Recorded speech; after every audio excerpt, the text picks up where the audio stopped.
오늘은 예수님을 따르는 삶이라는 제목으로 말씀의 은혜를 나누고자 합니다. 오늘 말씀을 보니까요, 다양한 사람들이 등장해요. 병에 걸린 사람, 귀신 들린 사람, 예수님 제자가 되고 싶은 사람, 다양한 사람들이 등장하게 되거든요.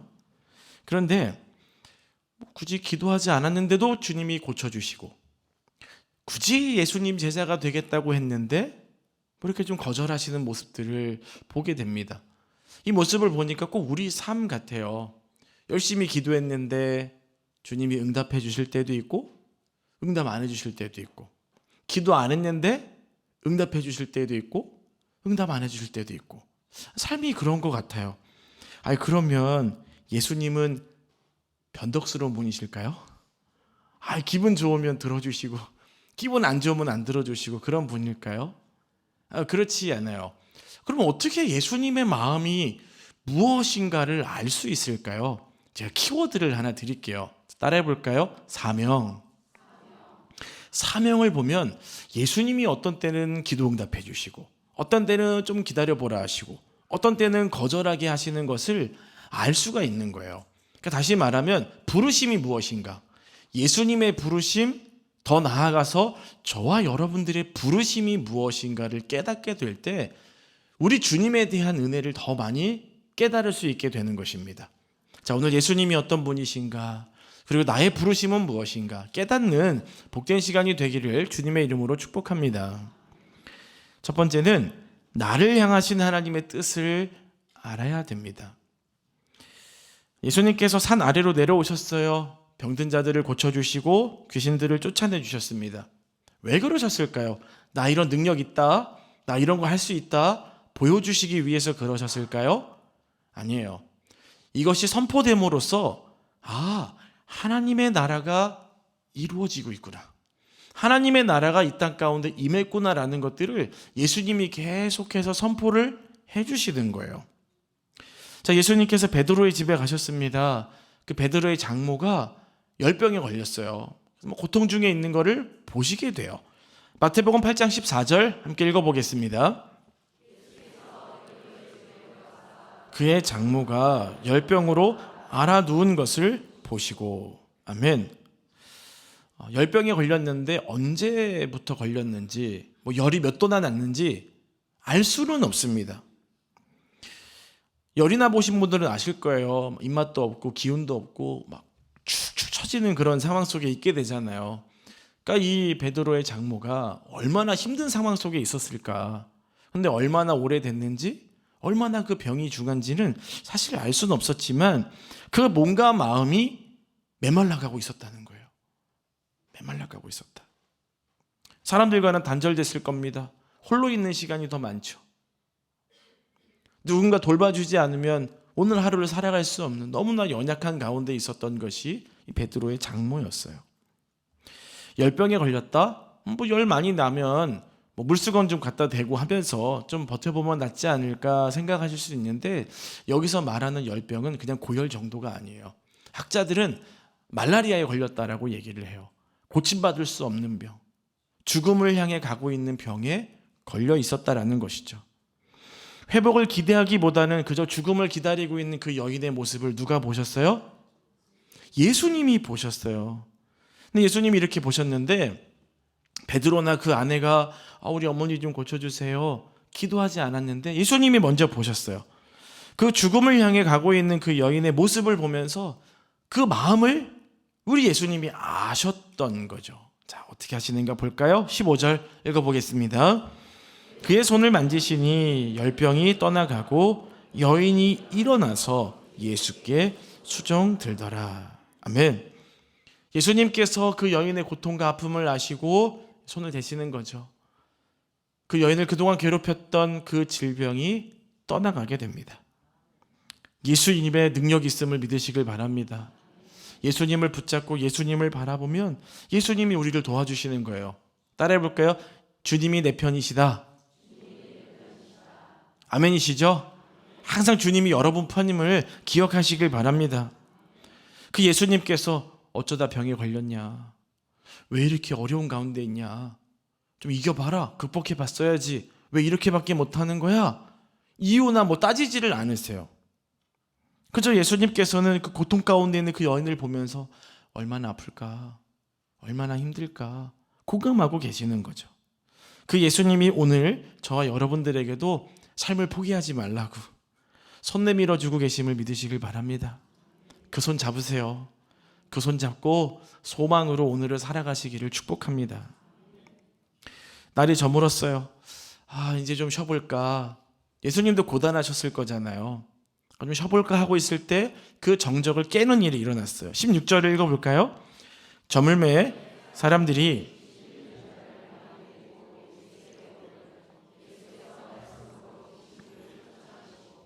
병든 자들을 다 고치시니. 아멘. 저물매라고 되어 있는 건 이제 저녁이 됐다는 거죠. 햇빛이 사라졌다라는 것입니다. 밤이 되었다는 거죠. 밤이 되면 사람은 쉬어야 됩니다. 좀 쉬어야 다음 날을 또 살아갈 수 있게 되죠. 근데 그 쉼을, 그 정적을 깨는 일들이 일어났는데 귀신 들린 사람, 병든 사람, 뭐 이런 사람들을 누군가가 많이 데리고 예수님께로 오게 된 거예요. 수많은 사람들이 오게 된 것이죠. 난장판이 된 거예요. 아프니까, 고통 중에 있으니까 막 신음하는 사람, 귀신 들렸으니까 막 소리 지르는 사람, 갑자기 이 베드로의 집이 난리가 난 거예요. 근데 중요한 건 뭐예요? 그 사람들을 우리 예수님께서 다 고쳐주셨다는 거예요. 여러분이라면 어떻게 되시겠어요? 다 정리했어요.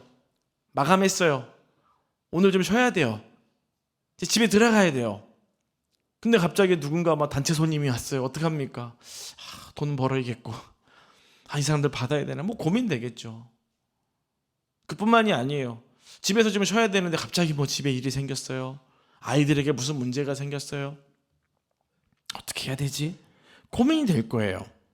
자, 예수님이 완전한 하나님이시면서 완전한 인간이셨기 때문에 예수님도 피곤함과 배고픔을 느끼셨던 분입니다. 그 어려움 중에서도 근데 예수님은 자신들에게 온 병들고 귀신 들린 사람을 다 고쳐줘요. 왜 그러셨을까요? 어떤 인간적인 연약함보다 신이 갖고 있는 그 능력이 더 컸기 때문에 그럴까요? 중요한 말씀이 있어요. 17절이에요. 같이 한번 읽어보겠습니다. 이는 선지자 이사야를 통하여 하신 말씀에 우리의 연약한 것을 친히 담당하시고 병을 짊어지셨도다 함을 이루려 하심이더라. 아멘. 무엇 때문이죠? 사명 때문이었어요. 예수님도 피곤하고 힘이 드신데 자신에게 나오는 수많은 연약함을 가진 사람들, 인생의 균형이 깨진 사람들, 삶의 어려움을 갖고 있는 사람들이 그 균형을 찾고자 삶을 다시 안정시키고자 찾아왔을 그때에 예수님께서는 나의 피곤함, 나의 연약함을 뒤로하고 그 사람들을 고쳐주셨다는 것입니다. 이유는 그게 바로 예수님이 이 땅에 오신 목적이 그들의 연약함을 대신 짊어지기 위해 오셨기 때문이에요. 나의 안위보다, 나의 피곤함보다 사명이 우리 예수님께서는 더 우선이었다라는 것입니다. 사랑하는 여러분들, 오늘 여러분들은 어떤 삶을 살아내고 계십니까? 오늘 여러분이 살아있는 이유가 뭐라고 생각하세요? 제가 오늘 아침에 제일 먼저 연락받은 게 장례가 났다.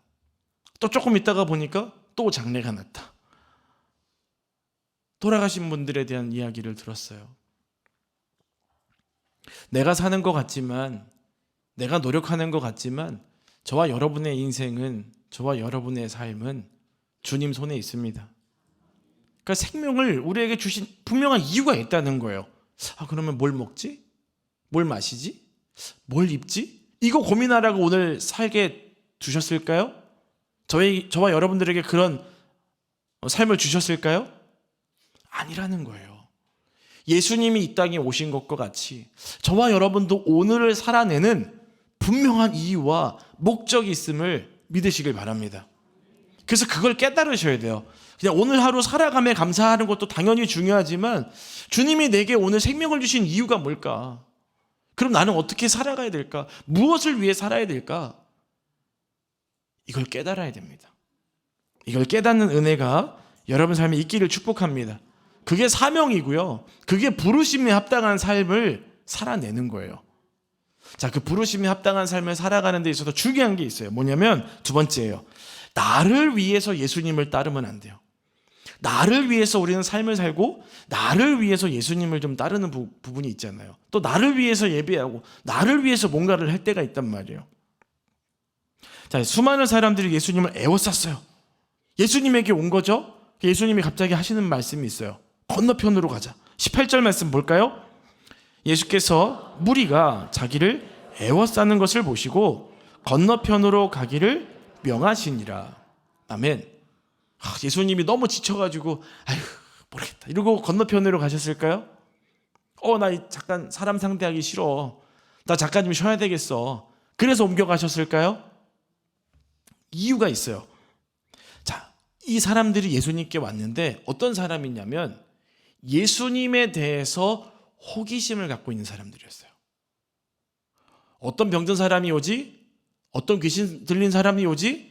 예수님은 그 사람들을 어떻게 고쳐주지? 구경하는 거예요. 호기심을 가지고. 그리고 그런 모습을 보면서 팬의 마음으로 보는 거예요. 와, 어떻게 고치나? 호기심으로 보는 거죠. 결국 그 호기심이 낳는 결과는 옳지 못한 신앙과 믿음이라는 걸 예수님이 아셨기 때문에 그들의 의도를 아시고 건너가신 거예요. 그들이 잘못된 믿음을 가질까 봐, 잘못된 신앙생활을 할까 봐, 그들이 그 믿음 잘못 가져가지고 인생이 잘못될까 봐 그들이 걱정돼서 떠나신 거예요. 근데 그 사람들은 오해하겠죠. 예수님이 우리가 싫은가 봐. 그러니까 우리를 떠나가나 봐. 이렇게 생각할 거예요. 예수님은 유명인이 되는 걸 원치 않으셨거든요. 자, 마태복음 8장 4절 상반절 말씀인데 읽어볼까요? 예수께서 이르시되 삼가 아무에게도 이르지 말고. 아멘. 말하지 말래요. 누구에게 말씀하신 거냐면 나병 환자, 고침받은 환자에게 말씀하신 거예요. 사람들한테 말하면 예수님이 너무 유명해지니까 고침받을 수 없는 나병이 고침받았다, 예수님이 고쳐주셨다 막 소문내고 다니면 너무 유명해지니까 예수님 말하지 말라 그런 거예요. 그러니까 예수님은 유명해지는데 목적을 두신 게 아니라는 것입니다. 결국 하나님의 나라를 위해서 정말 제자가 필요한데 그 제자를 키우는 일에 예수님은 관심이 있으셨어요. 유명해져서 많은 사람들에게 칭송받고 높은 자리에 올라가고 그걸 원치 않으셨다라는 겁니다. 그래서 건너편으로 가자 말씀하신 거예요. 자, 그때 한 서기관이 와요. 한번 볼까요? 19절 읽어보겠습니다. 한 서기관이 나와 예수께 아뢰되 선생님이여 어디로 가시든지 저는 따르리이다. 아멘.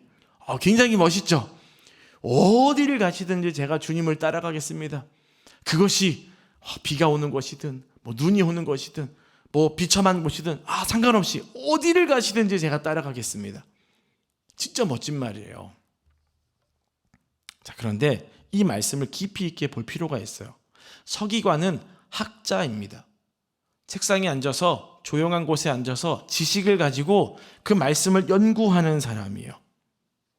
그래서 랍비이신 예수님을 따라간다는 것은 그 스승의 지도를 받는 거예요. 그러니까 예수님이 유명해지면 누가 덩달아 유명해져요? 자기도 유명해지는 거예요. 왜요? 자기가 예수님 제자라고 하니까.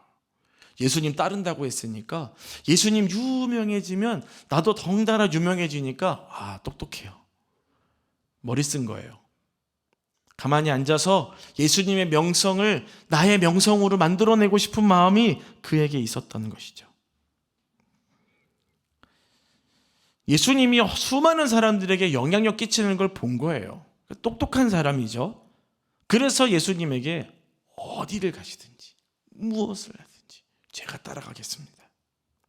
그 말의 의미로만 봐서는 굉장히 중요하고 의미 있는 말처럼 보이지만 결국 속내는 다른 거죠. 그래서 오늘 이 고백이 좀 중요한데 예수님 제자들이 대부분 직업이 뭐예요? 어부잖아요. 그러니까 좀 계급이 낮은 서민층들이 주로 예수님 제자들이었었어요. 그런데 이 서기관이 좀 높은 직급을 갖고 있는 사람이 예수님 제자로 들어오면 누이 좋고 매부 좋죠. 예수님은 명성 얻으면서 이 서기관과 연결된 사람들 있죠. 유대인 지도자들의 신뢰를 얻을 수 있는 좀 괜찮은 거잖아요. 그러다 예수님 좀 유명해지면 자기도 유명해지고, 세상적인 기준과 가치관으로 봤을 때 이 서기관의 고백은 예수님도 좋고 자기도 좋은 거예요. 그런데 예수님이 그 귀가 솔깃한 고백을 들으시고 뭐라고 얘기하십니까? 20절 읽어볼까요?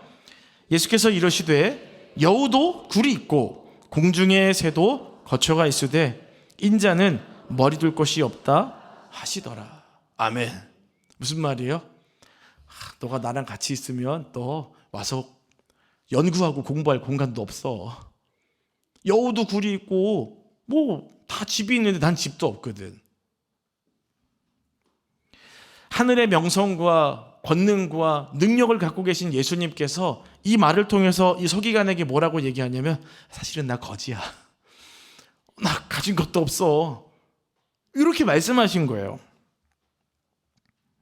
서기관 입장에서 예수님 말씀처럼 너무 정처 없이 떠들고 한 군데 좀 정착하지 못하는 생활은 학자로서 뭔가 연구할 수 있는 상황이 아니잖아요. 도움이 되질 않습니다. 어찌 보면 어부 출신들이 더 맞는 거예요. 거칠긴 하지만 예수님하고 여기저기 다니면서 때로는 들에서도 자고 그런 모습들이 이 어부들과는 더 어울리는 것이죠. 어찌 보면 예수님은 그 서기관이 예수님 어딜 가든지 다 따라가겠습니다라고 말한 그 허세에 엄포를 놓으신 거예요. 엄포를. 근데 이 서기관이 어떻게 합니까? 말은 번지르르 하게 했는데 예수님이 딱 말씀하시니까 꼬랑지를 확 내려버려요. 말씀을 보면은 그가 예수님을 따랐다, 그런 구절이 없습니다.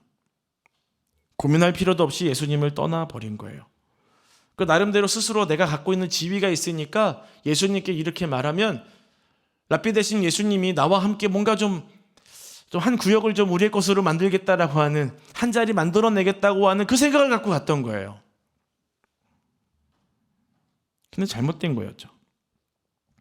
이 서기관은 예수님을 위해서 사는 삶이 아니라 어떤 나의 지위, 명예, 유명함, 그걸 얻기 위해서 예수님을 이용하려고 한 거예요. 그래서 지금 이 말은, 이 고백은 진실이 아닌 말만 번지르르 한 것이죠. 말만 유창한 것입니다. 책에 빠져서 살았지만 지식은 있었어요? 지혜는 없었습니다. 담대함도 없었던 것이죠. 사랑하는 여러분들, 나를 위해 사는 삶이 아니라 주님을 위해 사는 삶, 예수를 위해 사는 삶을 살아가시기를 주님의 이름으로 축복합니다. 마지막이에요. 지금의 영성을 가지고 예수님을 따라야 됩니다. 한번 따라해 볼까요? 지금의 영성을 가지고 예수님을 따라야 한다. 이게 중요해요. 한 제자가 예수님께 나와서 고백하는 게 있어요. 21절 말씀인데 읽어볼까요?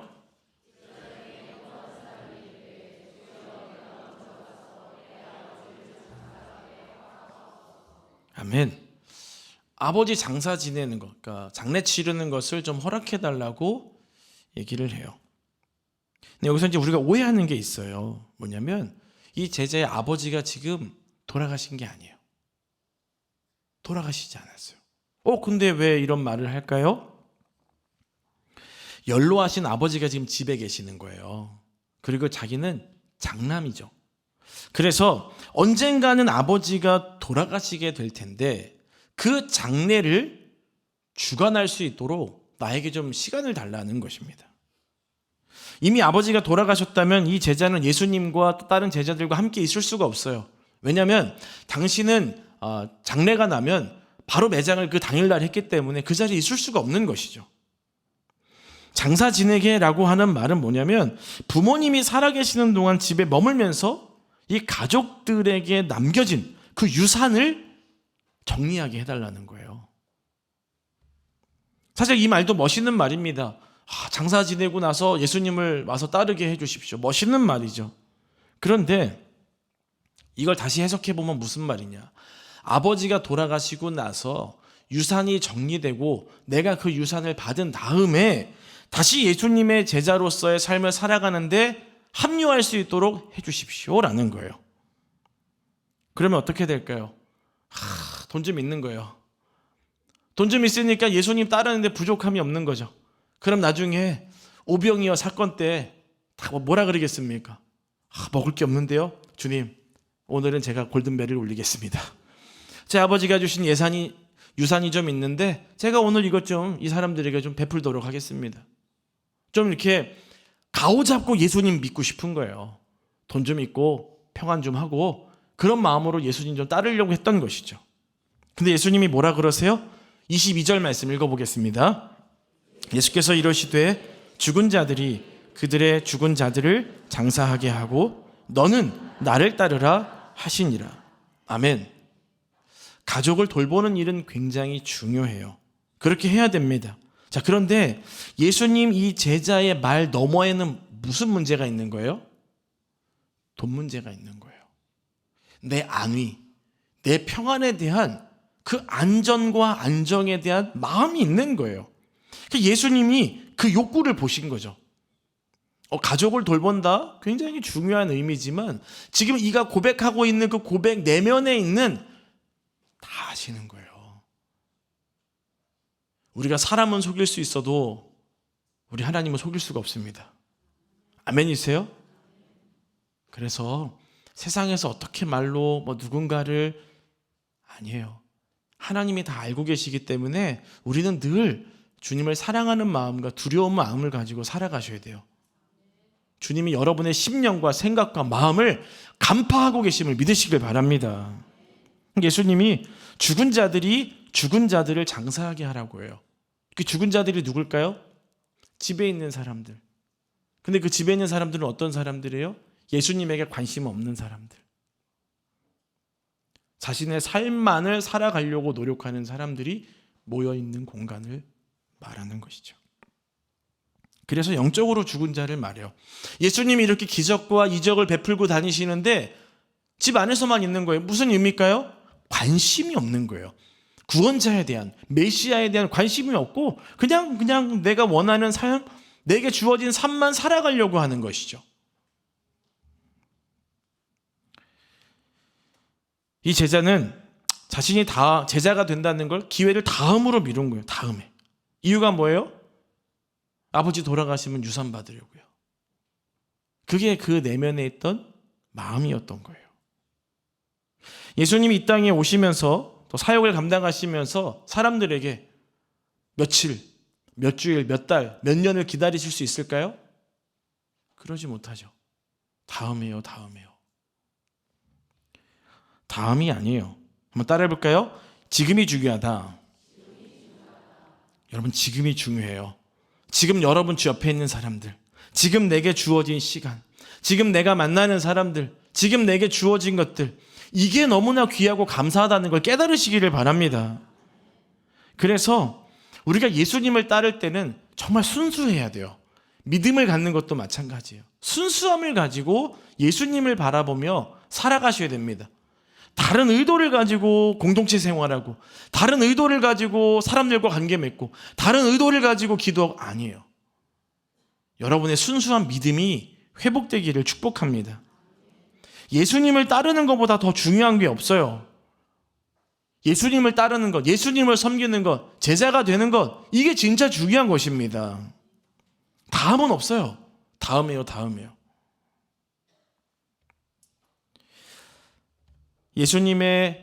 예수님께서 병든 자들, 귀신 들린 자들, 제자가 되려는 자들 여러 가지들을 해가셨는데 마지막으로 볼 게 있어요. 베드로의 장모가 어떻게 했는가를 볼 필요가 있거든요. 자, 15절 말씀을 우리 마지막으로 함께 읽어보겠습니다. 그의 손을 만지시니 열병이 떠나가고 여인이 일어나서 예수께 수종들더라. 아멘. 육신이 연약해져서 죽어가던 여인이 예수님의 손잡아 주시니까 살아났어요. 너무 감사하죠. 내가 죽어가고 있었는데 딱 일어나가지고 예수님, 제가 한동안 너무 누워 있었기 때문에 지금 몸에 기력이 없어요.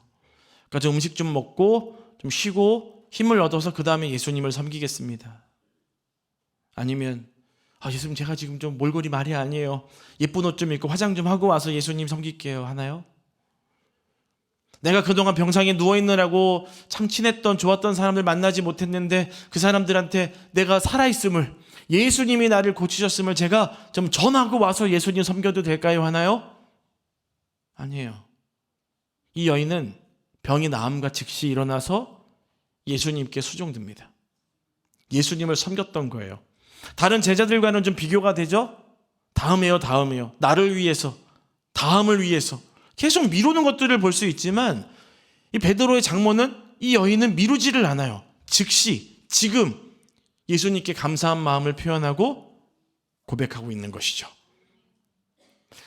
나병 환자 10명이 고침받은 사건 가운데 몇 명이 예수님께 돌아와서 감사를 고백했습니까? 한 명이었어요.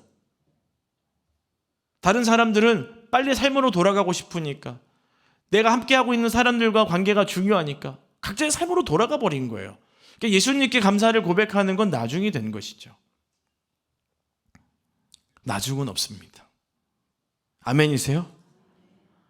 뭐 나중에 또 믿으면 되지. 나중에 뭐 언젠가 또 내 믿음이 뜨거워지겠지. 나중에 뭐 봉사하면 되지. 나중에 헌금하면 되지. 나중에 교회 등록하면 되지. 나중에. 그러다 주님 오십니다. 사랑하는 여러분, 지금이 중요합니다. 지금의 영성으로 내게 주어질 시간과 장소에서 지금의 영성을 가지고 살아가셔야 돼요. 아멘이세요? 주님이 지금 여러분들에게 주시는 어떤 마음이 있으십니까? 그럼 지금 하세요. 지금 어떤 분에게 전화해서 용서도 좀 구하시고, 아니면 지금 그분에게 전화드려서 사랑한다고 고백할 수 있고, 아니면 지금 만나서 밥 한번 먹자고 할 수 있는 거죠. 지금이 중요한 거예요. 네. 나중에 하다고 하면 자꾸 놓치게 돼요. 어떤 계기가 생겼을 때 지금 나와서 여러분의 신앙을 더 성장시켜 나가고 정말 주님을 따르는 모습으로 주님께 영광 돌리는 저와 여러분들이 되시기를 축복합니다. 같이 말씀을 기억하면서 우리 함께 찬양하고 기도하겠습니다. 나의 안에 거하라 라는 찬양이에요. 이 서기관이나 제자는 두려웠어요. 왜요? 예수님이 진짜 나의 구원자라는 생각을 못했죠. 지위를 그래서 얻으려고 그랬고 돈을 얻으려고 그랬죠. 그럼 뭔가 안정감을 누리니까요. 근데 베드로의 장모를 보십시오. 나를 고쳐줬다는 확신이 있으니까 다른 거 다 필요 없어. 예수님만 있으면 돼. 그 확실한 믿음이 있었던 거예요. 두려움을 떨쳐내버리시고 오직 예수님을 믿는 믿음으로 여러분의 인생을 살아내시기를 바랍니다. 우리 같이 함께 찬양할게요. 나의 안에 거하라. 나의 안에 거하라. 나는 내 하나님이니 모든 환난 가운데 너를 지키는 자라. 두려워 말라. 두려워하지 말라. 내가 널 도와주리니. 놀라지 말라. 놀라지 말라. 내 손 잡아주리라. 한 번 더 찬양할까요? 나의 안에 거하라. 나의 안에 거하라. 나는 내 하나님이니 모든 환난 가운데 모든 환난 가운데 너를 지키는 자라. 두려워하지 말라. 두려워하지 말라. 내가 널 도와주리니 놀라지 말라. 내 손 잡아주리라. 내가 너를 지명하여 내가 너를 지명하여 불렀나니 너는 내 것이라. 내 것이라. 너의 하나님이라. 내가 너를 보배롭고 존귀하게 여기노라. 너를 사랑하는 가슴에 손을 얹고 찬양합니다. 내가 너를 지명하여 불렀나니 내가 너를 지명하여 불렀나니 너는 내 것이라. 내 것이라. 너의 하나님이라. 내가 너를 보배 여기노라. 너를 사랑하는 내 여호와라. 하나님, 우리를 보배롭다, 존귀하다 여기시는 그 은혜에 감사를 드립니다.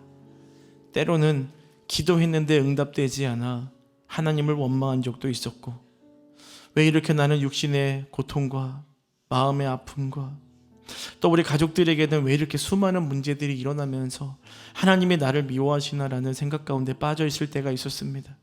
어쩔 때는 인생이 너무나 괴롭고 문제가 너무 오래되어서 주님, 이제는 주님 품에 가고 싶습니다라고 고백했던, 어리석은 고백을 했던 적도 있었습니다. 주님, 그런데 지금 죽지 않고 살아있는 이 모든 것들이 다 하나님의 은혜인 줄 믿습니다. 분명히 주님께서 이 살아있는 동안에 주님의 응답과 주님의 때 가운데 우리의 인생을 새롭게 하실 것을 믿습니다. 그 주님 바라보며 끝까지 주님을 향해 살아가게 도와주시고, 오늘의 영성, 지금의 영성을 가지고 오직 주님만을 따르는 인생 되어 주님의 말씀대로, 주님의 뜻대로 살아낼 수 있는 저희 모두가 될 수 있도록 인도해 주시옵소서. 서기관이나 제자는 포기하고 돌아갔지만 이 베드로의 장모는 끝까지 그 생명을 붙잡으며 포기하지 않았을 때에 주님의 놀라운 은혜가 임했던 것처럼 저희에게도 포기하지 않는 믿음과 신실함으로 주님 앞에 나와 기도하는 모습과 여러 가지 우리의 믿음의 도전을 통해 주님의 일하시는, 응답하시는 은혜들을 경험할 수 있는 저희 모두가 될 수 있도록 인도해 주시옵소서.